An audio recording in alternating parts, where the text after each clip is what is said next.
Elle avait 10 ans, l'âge où l'on hésite encore entre les contes et le réel, entre les posters d'idoles sur les murs et les chuchotements du monde invisible.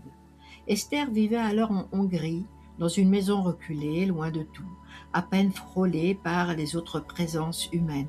Ce soir-là, elle venait de fêter son anniversaire avec sa famille. Rien ne laissait présager que quelque chose viendrait fissurer cette tranquillité enfantine.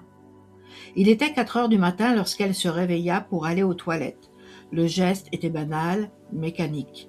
En revenant s'allonger dans son lit, elle laissa son regard errer dans la pièce, encore suspendu entre veille et sommeil.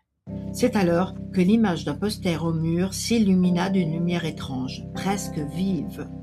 La figure représentée sembla se détacher, glisser le long de la paroi.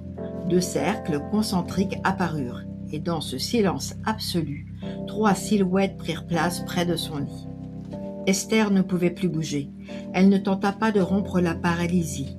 L'un semblait simplement l'observer, un autre plus affairé collectait des données par des gestes brefs.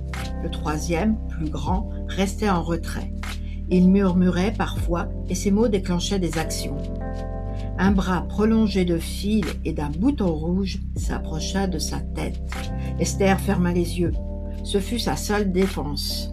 Lorsqu'elle les rouvrit, tout avait disparu. Longtemps, elle pensa avoir réussi à se protéger. C'est ainsi que commença 20 ans de silence.